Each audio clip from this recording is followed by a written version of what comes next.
dar inicio como a una pequeña charla que yo quiero hacerles para ponerles de realce algunas definiciones y algunos datos sobre lo que es la salud mental y cómo está afectando a nuestra población y vamos a centrar también al final de la presentación para después dar paso a las asociaciones que nos acompañan hoy de pacientes y familias para que hablemos sobre el tema del estigma. Pero primero que todo, para darle un marco a esto, yo quiero que entremos a mirar cuál es la definición que nos dice la ley 1616 del 2013, que es la ley de salud mental con que cuenta nuestro país.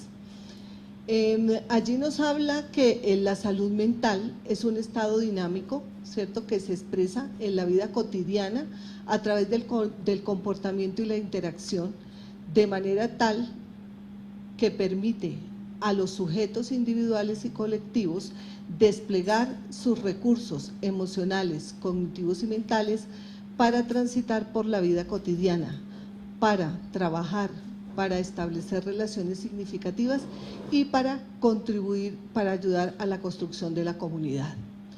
Como ustedes ven, esta es una definición positiva de la salud mental, ¿cierto? Hablamos de las cosas que hacemos, cómo nos interrelacionamos con los demás, cómo tenemos todo un despliegue, ¿cierto?, a nivel tanto emocional, o sea, de sentimientos, de pensamientos, de cogniciones y de comportamientos.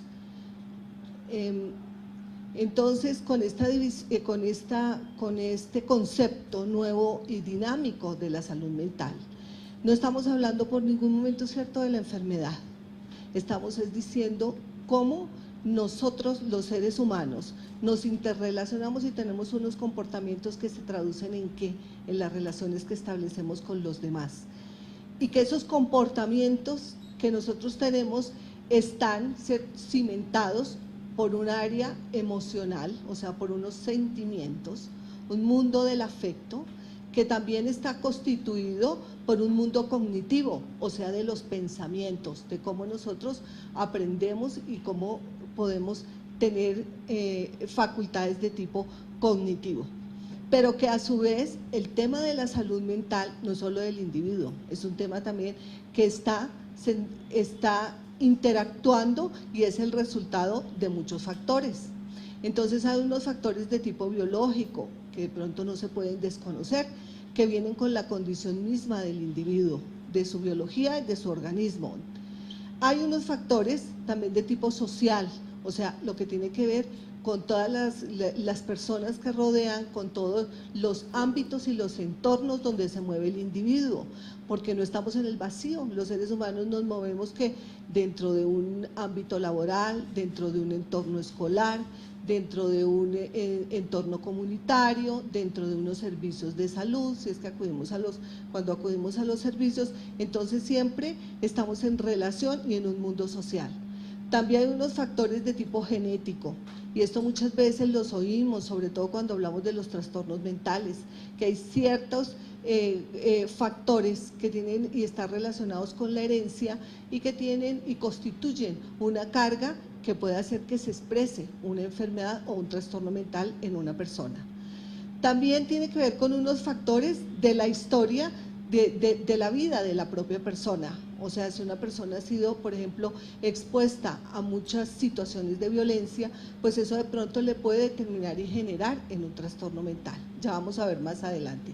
E historias de la vida, cuando hablamos, por ejemplo, del abuso sexual, cómo puede influir en ciertas expresiones de problemáticas que hasta cierto punto y en un momento dado de la vida se pueden constituir en un trastorno.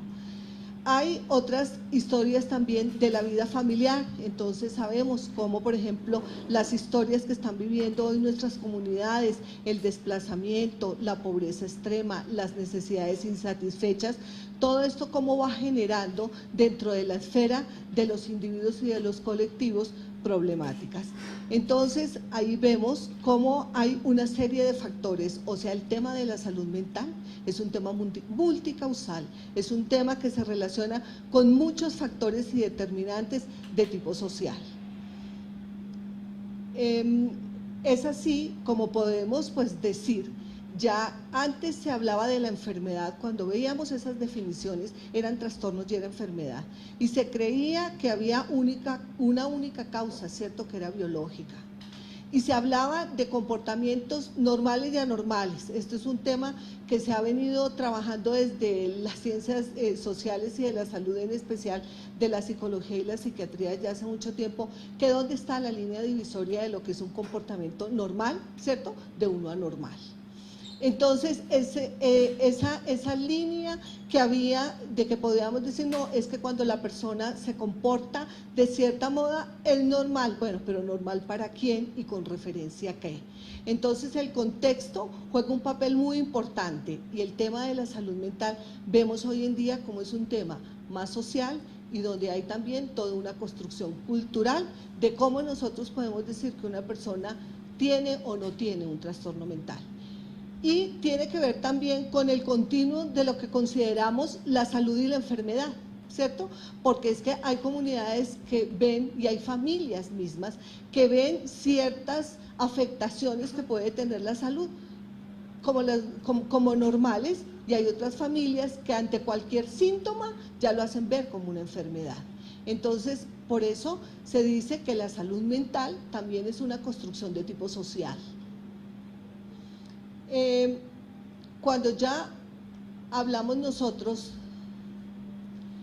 de los trastornos mentales como tal, porque si es bien, está bien la exposición que hicimos de la definición positiva, de lo que hablamos del desarrollo de la cotidianidad, de cómo los individuos y los colectivos nos interrelacionamos y cómo se traduce en una expresión de esos comportamientos y esas interacciones.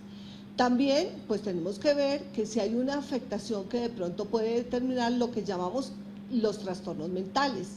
Y esos trastornos mentales, ¿cómo se pueden identificar?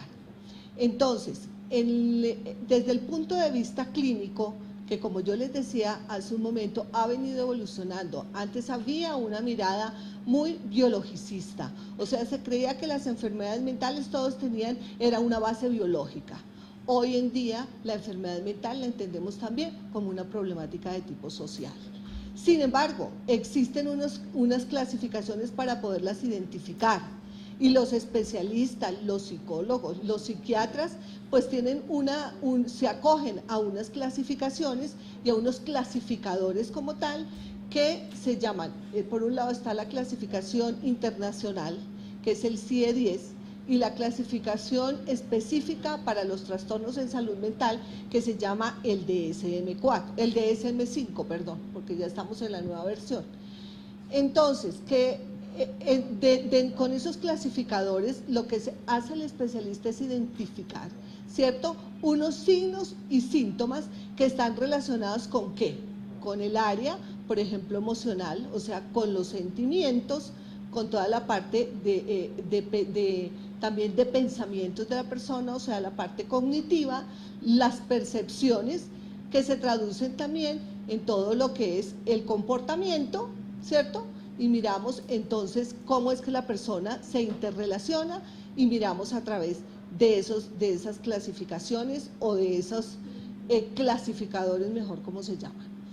En el tema de la salud mental, cuando se estudian todos esos signos y síntomas, hay que mirar ¿qué? La duración, o sea, si es recurrente, si dura mucho tiempo, si se prolongan esos eventos que nosotros vemos del comportamiento diferente de la persona, o de la expresión de esos pensamientos, de esos sentimientos y de esas percepciones, la duración, si hay una coexistencia, porque muchas veces vemos cómo hay de pronto comportamientos distintos que coexisten, ¿cierto? De pronto vemos en la situación de la ansiedad o del estrés, por ejemplo, que hay asociados no solo estados y comportamientos ansiosos, sino también hay, por ejemplo, depresión.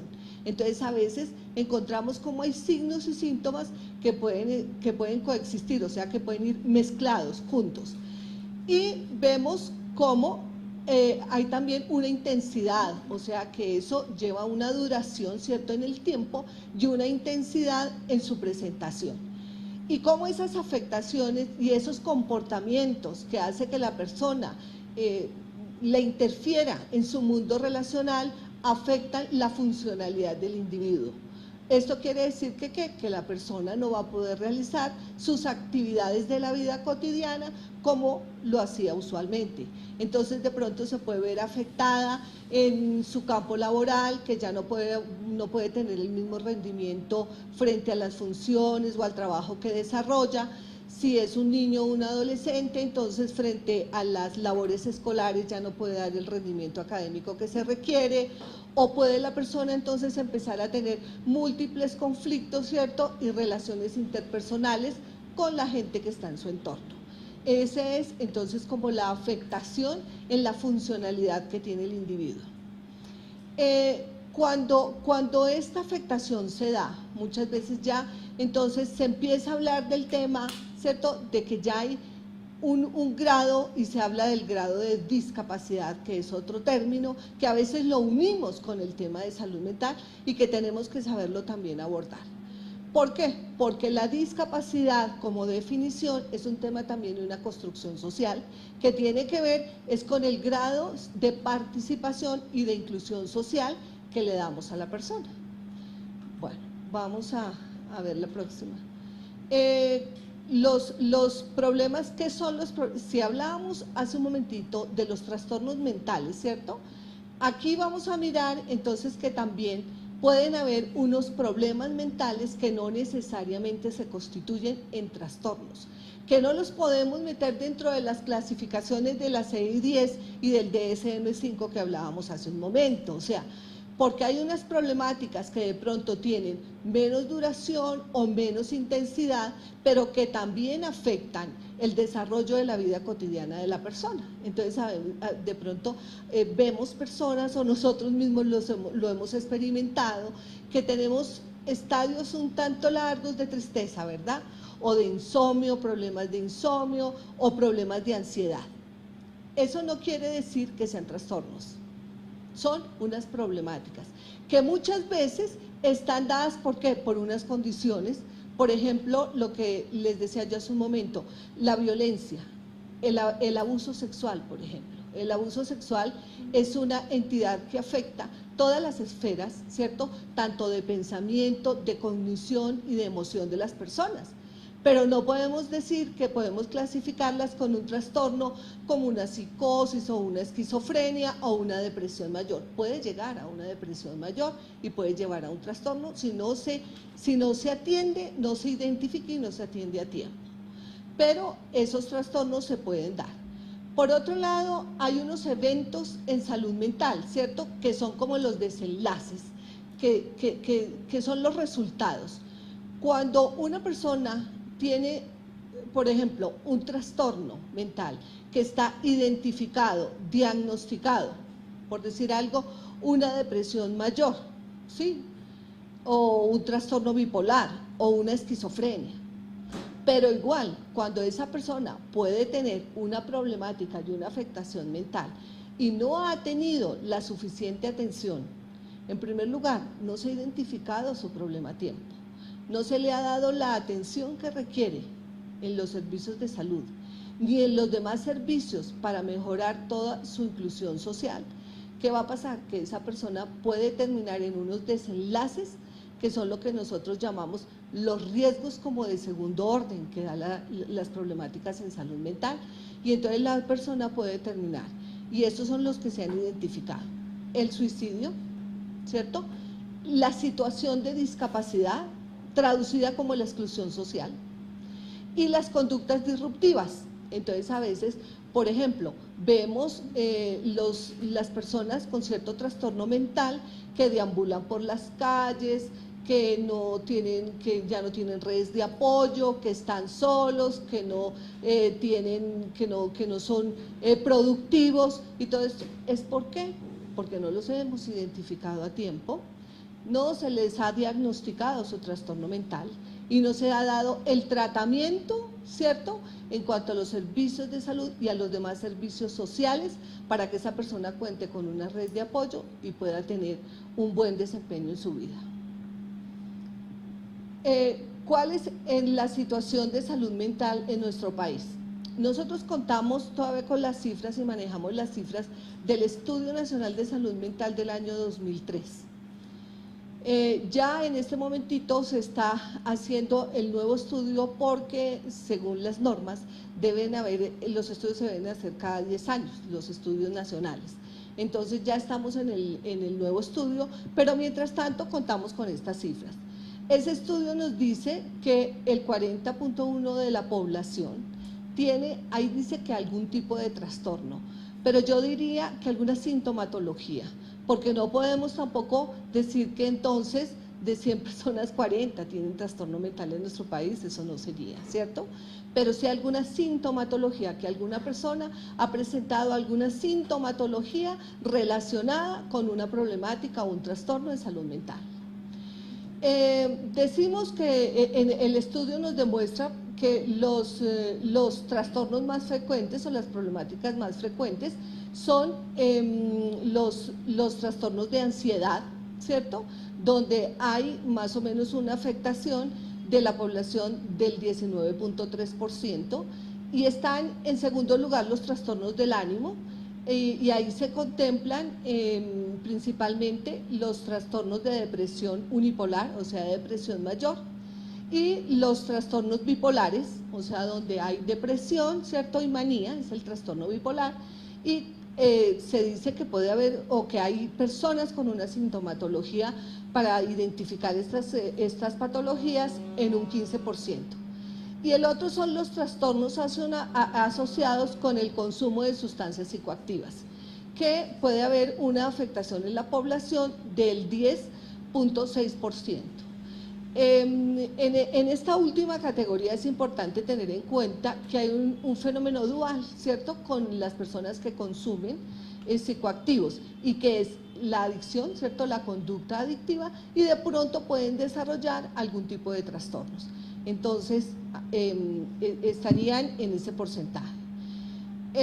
Los problemas neurológicos, como son tanto la depresión, ¿cierto?, la depresión mayor unipolar, los trastornos bipolares, la esquizofrenia y la epilepsia, nos dice el estudio, que son responsables del 21% de la carga global de los años saludables perdidos a causa de estos trastornos mentales.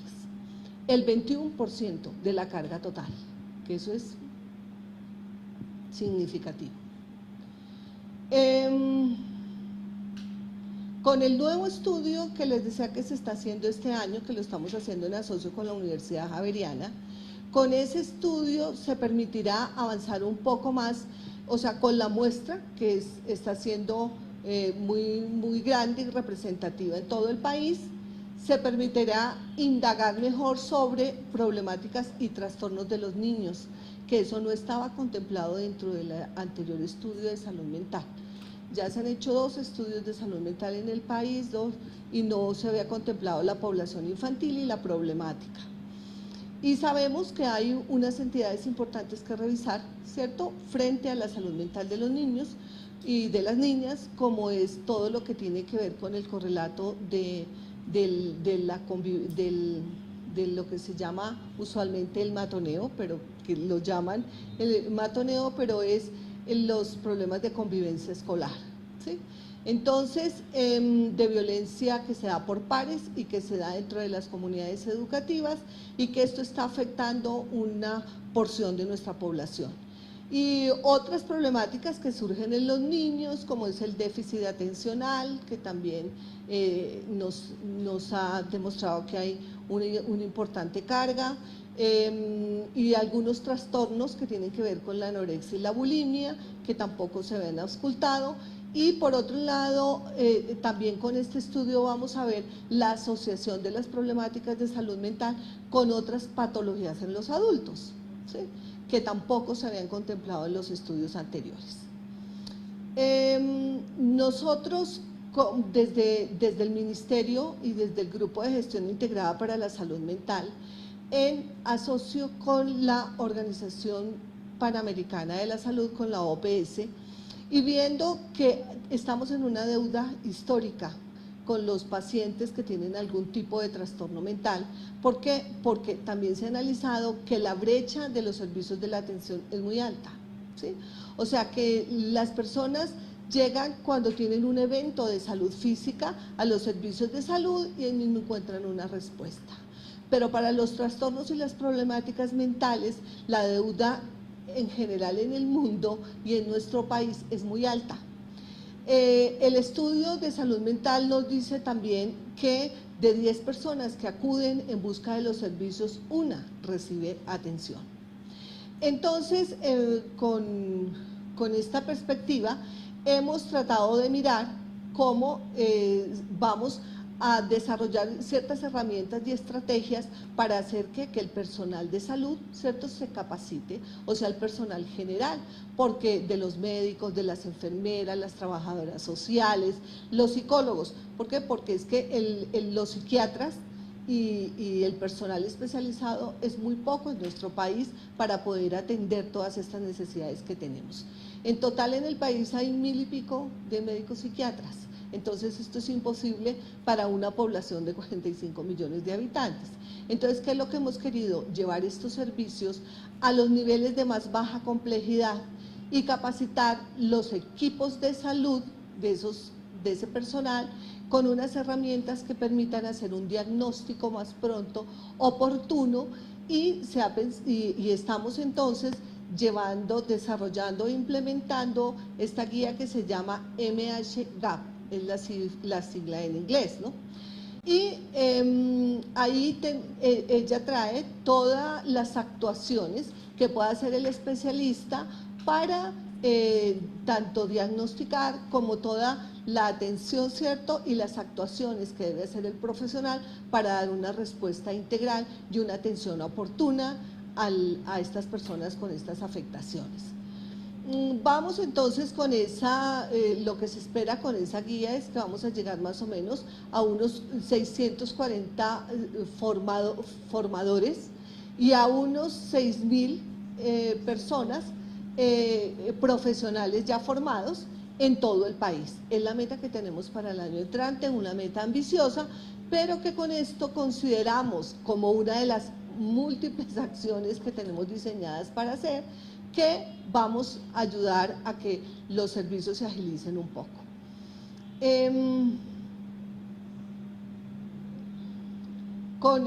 Hemos encontrado que con la ampliación del POS, del Plan Obligatorio de Salud, a través del Acuerdo 029, que lo emitió la antigua CRES, la Comisión Reguladora de Salud, que amplió, ¿cierto?, las actividades, las intervenciones y los procedimientos en salud mental, pues se midió a través del registro individual de prestación de servicios que han sido consolidados pues hasta la fecha, y nos evidenció que del año 2010 al 2012 pues se incrementó en un 30.5%, ¿cierto?, la atención de las personas.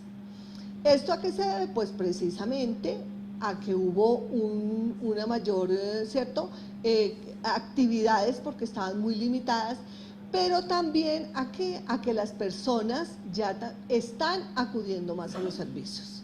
Esto es un tema importantísimo porque era que la gente antes no solo era que no había servicios, sino que la gente también, por la construcción social que tienen frente al tema y las problemáticas de salud mental, no acudían o sus familias no los llevaban a los servicios. Entonces vemos cómo también la gente se está preocupando más por los problemas de salud mental y acude. Entonces, ¿cómo? Mira, dice de 5.1 entre el 9 y el 10. Antes era, ¿cierto? O sea, hubo un aumento del 5.1%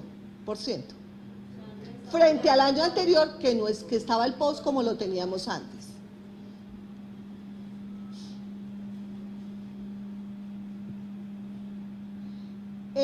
Con el tema de que la gente, y lo que yo les decía, a veces no acude a los servicios.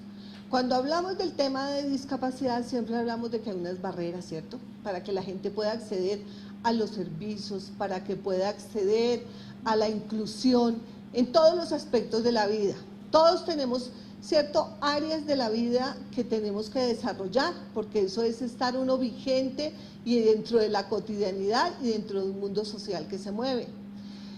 Cuando hay una discapacidad, ¿en qué consiste? Y es porque hay unas barreras que no permiten que las personas se incluyan en todas las actividades a que tiene derecho para su desarrollo integral.